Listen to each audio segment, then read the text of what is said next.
last note about the book, Escape from Maine, and also the movie. I have no regret for working with hardwood. I think everyone there, they're all professional. That's needed in our society. Manufacturing work is needed. We need to face the fact that we have to do that. Everybody has to face the hard aspects of life. What reason why the South lost in the Civil War was because we didn't have the manufacturing. These people either work or they die. It's not in between. They work or they die. When it comes to the weather being at -20 and snow and stuff, unless you're a heck of a writer like King is, okay? And King works very, very hard, eight hours a day and even more just writing, okay? This is not insulting anyone in Maine, and me escaping is not a true statement. I was free to stay. I was free to do whatever I liked. The escape from me has to do with escaping from the worldly mess that we're in as sinners, which you never can really do. You cannot escape Maine, just like you can't really escape New York. But you can't really get past the fact that we are broken people. I tried to. I'm still there in my mind. It was painful work, but it was needed, and beautiful. There was beauty in painful work. It was manufacturing work, you know. So there's beauty in that. I'm not insulting, I'm not criticizing. I'm simply just telling the story. And I chose to choose like a kind of a fiction route on it, even though I could have used my real name and everything. I could have, but I chose not to. I chose to go more of a fictional route because I'm a Stephen King fan. I remember the 2 books that Jonah Samuel Camden III is reading he's reading books of Stephen King, the different seasons, that version, and he's reading Cormac McCarthy. The character is Cormac McCarthy's story, Blood Meridian.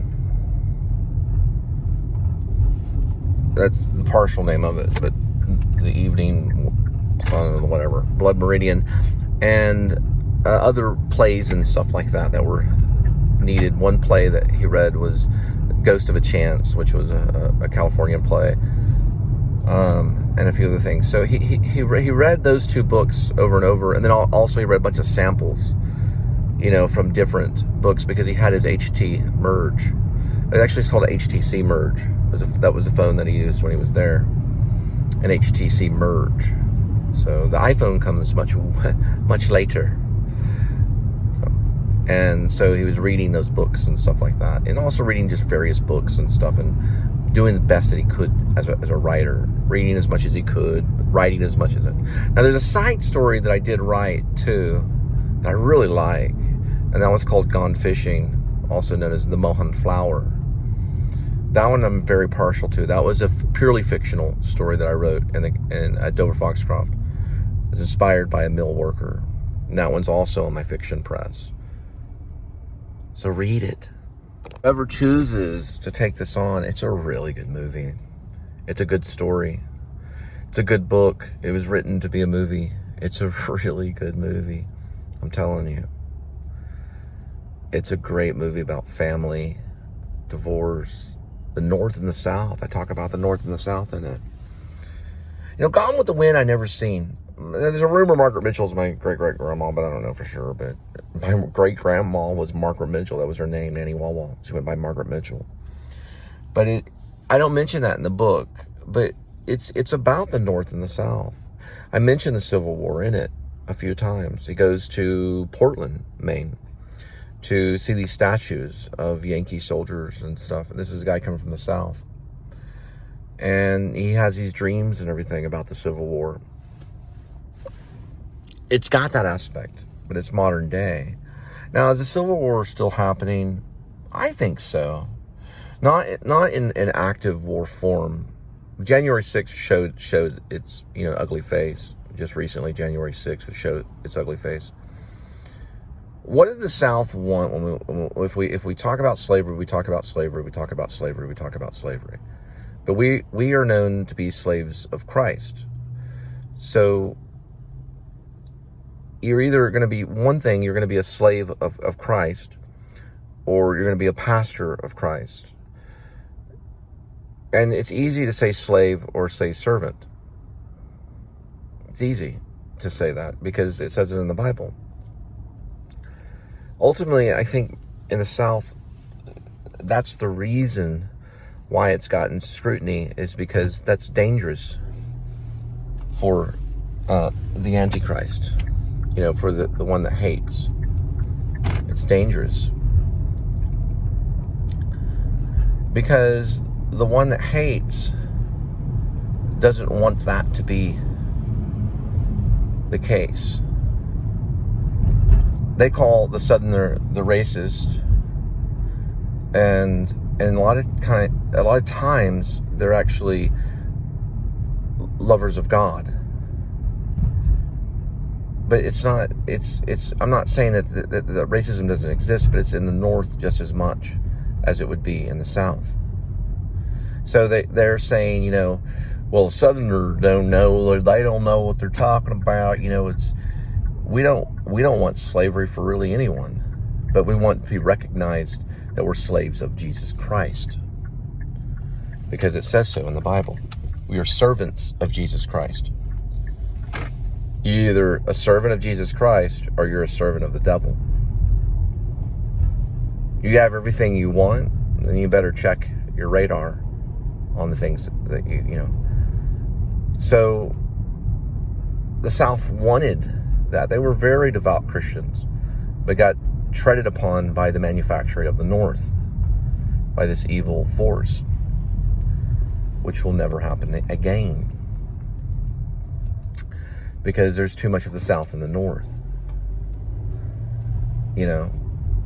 We're brothers, distant brothers, the Yankee soldier and the Southern soldier.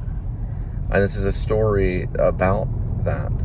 I did escape Maine, but I was not forced to stay. I would have been treated like a king to a certain extent, either way. Because we're also royalty. When you're a believer of Jesus Christ, you're royalty. You're immediate royalty. And you will be treated as such. All his children will be. We are the kings and priests. And that's kind of what it's talking about. But we are also servants, because Jesus was a servant. Jesus was a servant. I don't want to get on the whole Trinitarian Unitarian thing, but he was a servant. He was a kingly servant that rules the universe and acted as a servant, would wash your feet. Brother, he washed your feet so that you knew the path to be a servant. So think of that when you think about this measly little writer, small little town in Texas, is talking about a strong thing about the North and the South. So I went to the North to learn these things. I don't hate the Yankee soldier. The Yankee soldier doesn't hate me. We respect each other. The Southerner is respected by the Northern Yankee soldier because the blood is still there. When the bulldog approached me and said, "Will you work the choppers?" he approached with his hat off in respect, just like a Yankee soldier would do. And the Southern soldier says, "Yes, I will." Because the Southern soldiers did their job. They died. They died for a cause. And the loser's not always the loser. It's not always that case. The South did not lose the war. We won the war. But at the present time, when Abraham Lincoln was there, we were known to be the loser. But what you were calling the loser is you were calling the winner. You have your flag here under or over, most of the time it's over, the Texas flag, which represents America in a way because it has a similar type of structure. The Texas flag does. It's a lot of times they say, the United States of Texas kind of thing, because it kind of has that feeling. They always say it's a private club. So Texas is kind of, in a way, its own little country. Kind of always has been, in a way. But the Yankee soldier can only go so far because there's no war you know, to win, the war's already been conquered by Jesus Christ. We know we are slaves. We're slaves of Christ. I know the North is hard. I live there. It's very cramped. It's very difficult to do. It's a very difficult situation.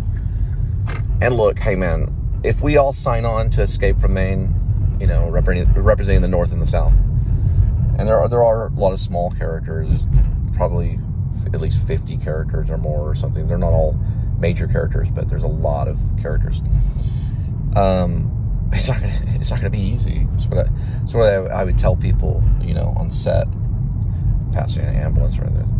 I would tell people, look, this is not going to be an easy picture. This is not going to be it's not going to be easy for me to write. I'm going to do a lot of vlogging about it. It's not going to be easy. If Bill Hader got it, this sounds like fun. This is a guy who wrote the werewolf screenplay like Stephen King. No, it's not going to have that. I'm not going to have that kind of attitude on Escape from Maine.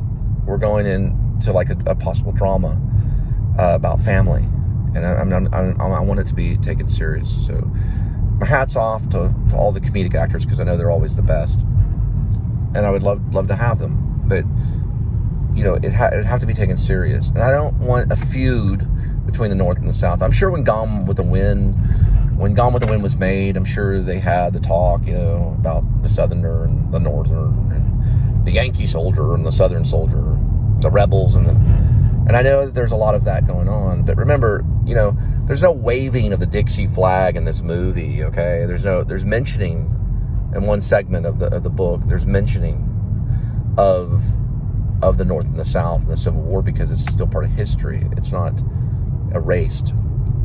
There's no waving of really any flags in this. It's not completely political. It's more of a family drama about a family from the South that moved up to the North, and their Southern son decided to stay in the South. It's still going on in my mind. You know, it's not an active war, but the thoughts behind, do we have the right to believe in Jesus Christ? Do we have those rights? Yes, we do. Then there will be problems, because the atheist or the enemy is going to have a problem with that. They're just racist and down out there, down in the South, and just they're going to have problems with it. We love you, brother. We love you, Yankee soldier, just like we love the North, but we also love the Southern soldier too. So they're both are going to be honored, just like both daughters will be honored. The daughters of the North and the daughters of the South.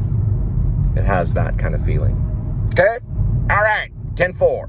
Ultimately, it is a flag for the North and the South. I'm glad that we can still get along, you know. And they can choose Yankee soldiers like Bradley Cooper to play Chris Kyle. No, I'm just joking. I'm joking around.